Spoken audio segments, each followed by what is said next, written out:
So are you still in shock at the result of the election? Are you still wondering, how did this happen? Are you wondering now more than ever before, what are you going to do moving forward? Guess what? You're going to live. You're going to live. Stop thinking that the world, the United States, is going to go to hell in a handbasket because the election results came out a way differently than you planned. Stop crying and belly aching because the candidate that you voted for is not going to have the term in the presidency as the commander-in-chief. Are we going to seriously experience some changes? Yes. Is it going to hurt? Yes. Are we going to have to tolerate some things that we probably have never tolerated before, or tolerated before and have to tolerate again, thinking that we would never have to tolerate them again? Yes.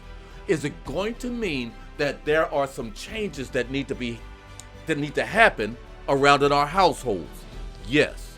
But the bottom line is this: you cannot react to situations that have gone on that are out of your control. There's a prayer, a very powerful prayer. It's called the Serenity Prayer. That prayer will get you out of feeling like you have to control stuff, because it goes like this: God grant me, the serenity to accept the things that I cannot change. You hear that? Let me say that again. God grant me the serenity to accept the things that I cannot change. The courage to change the things that I can. Yeah, you can't just sit back and let things happen that you have some control over and not do anything to make them better, to improve them, to make it easier for other people. So grant me the courage to change the things that I can change, and the wisdom to know the difference. There it is, that one word, wisdom. The wisdom to know the difference. Part of the issue, part of the main problem is that you all, and self included, are trying to control things that we have no control over, trying to change things that we have no control over. That's where your stress, that's where your anxiety, that's where your discomfort, that's where your frustration, that's where your depression is coming from. Stop trying to change things or control things that you have no control over. Stop imagining that this great big fearful thing that's out there is going to happen and you have no idea what's going to happen. All we have is right now. That's why they call it the present. I heard this quote the other day by Les Brown.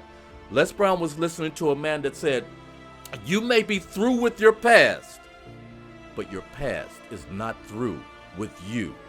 Make sure that you stop carrying that baggage, that luggage from the past into your present, because that's another part of your problem.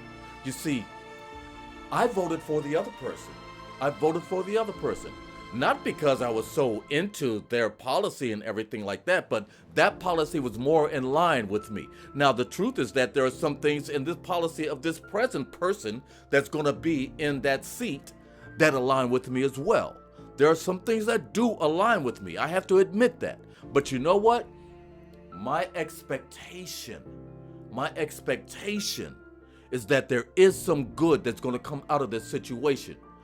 You see, we get what we think about most, and what you all fail to realize is that a nation expecting something, even if it's a divided nation, but a nation expecting something is going to experience those results.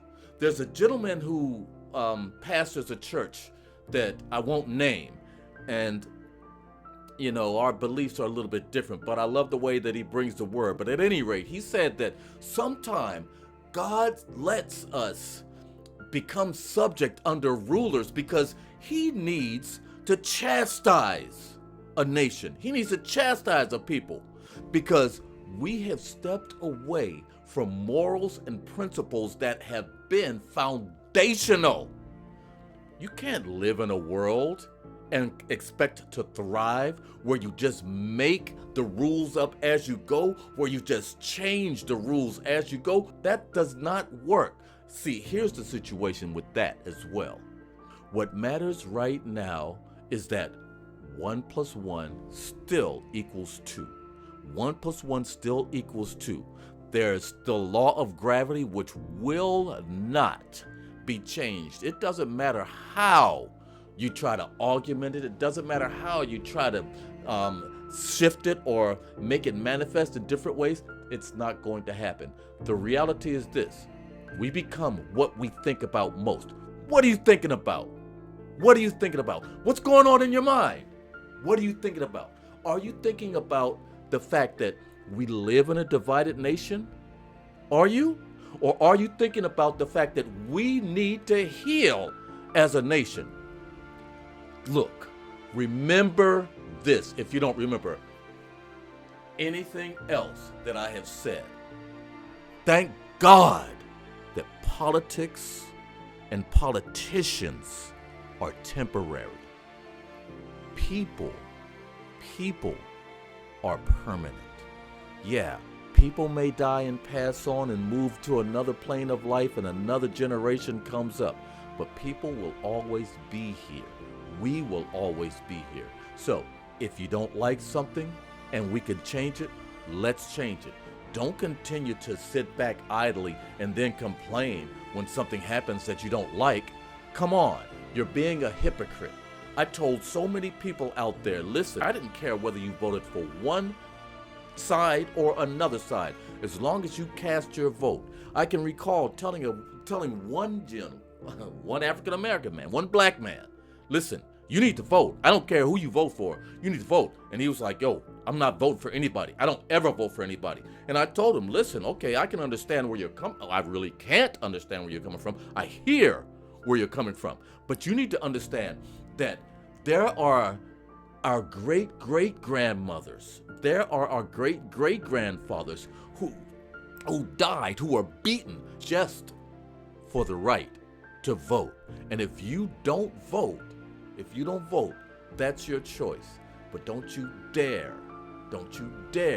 sit back and bellyache when something happens that you do not like, because it's what you decided to do. It's what you wanted. It's true. So, get yourselves together, okay? Stop expecting the worst. Be prepared for change. Be prepared for discomfort. But I think it was Ed Milet that once said that if you can make it through to the other side of pain, then there is amazingness waiting for you. So there are going to be a lot of people that disagree with some of the things that I'm saying. That's fine. It doesn't matter. You can disagree. It's okay. But if you agree with nothing more, you need to agree with this. There is greatness in you. I don't care who you are. I don't care what situation that you're in. I don't care what your circumstances are. I don't care where you came from or where you have ended up.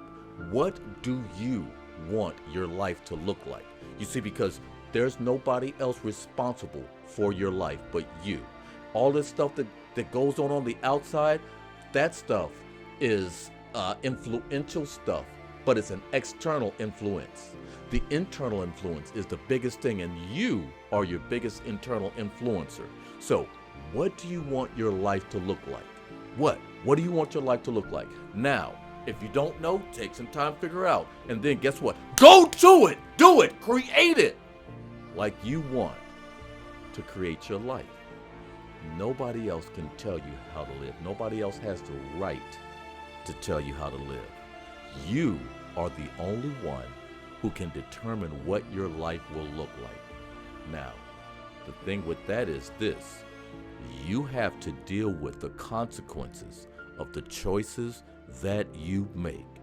Choose carefully this day the choice you will serve. You all take care. Keep your heads up, and just remember, you can only go as high as you can see, and there's nothing blocking your vision except you.